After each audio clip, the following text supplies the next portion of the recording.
Hello everyone and welcome back to another video on iRacing. Today I'm going to be doing a track guide at Okayama Short in the Formula V.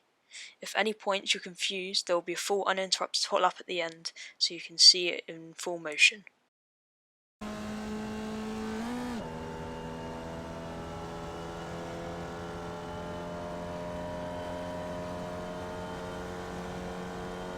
So going into turn 1 here, this braking point is quite tricky as you don't have many markers to go off.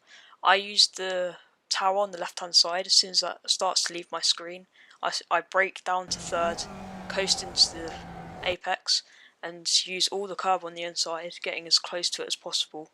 You want to be hitting this slightly late apex and using all of the curb on the outside. As you can see, I go all the way up to the line.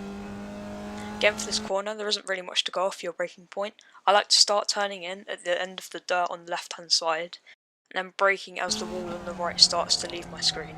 Something very important about the entry of that corner is the drop down. There's a small bump where if you're still on the brakes, it can unsettle the car and spin you.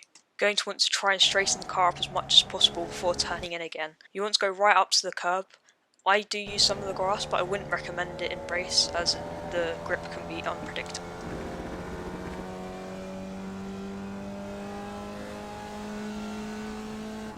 This whole next sequence of corners can be quite difficult as the weight transfer is unpredictable. You want to be braking just as you go past the 50 board on the right hand side to about 60% and then slowly coming off using a late apex. You don't want to go very much past the middle of the track here as you have to get right back over to the left to prepare for the next hairpin. Turning point for this corner is the end of the blue and white barrier on the left hand side. Again, you want to be using a late apex, using all of the curb on the right. As you see, I get quite close to the grass. As if you run too wide on the exit here, you lose speed and momentum as it's slightly uphill. This next corner isn't necessarily difficult, it's more frustrating, as if you hit the inside curb at the wrong angle, it can spin your car very easily. So if you do use it, only use a slight bit and don't go over the little lip. The next corner, I turn in and lift fully at the mid part of the dirt on the left hand side. You can turn in later to get a better exit, but I found turning in earlier was more consistent and easier to do.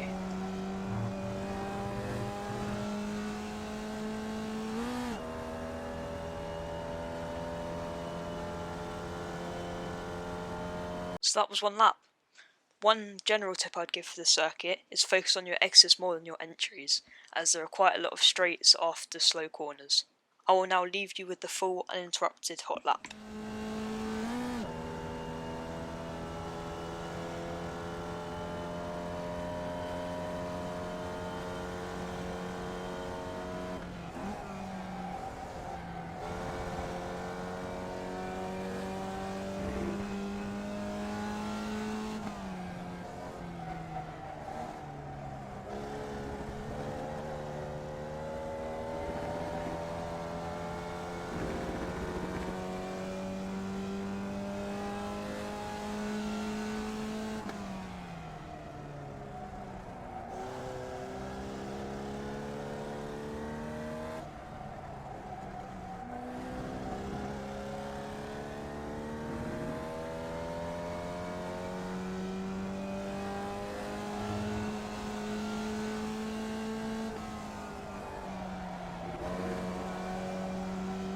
Thank you all so much for watching. If at any point you did enjoy the video, please do consider liking and subscribing as I'm trying to reach 100 subs. With all that said, I'll see you in the next one. Bye.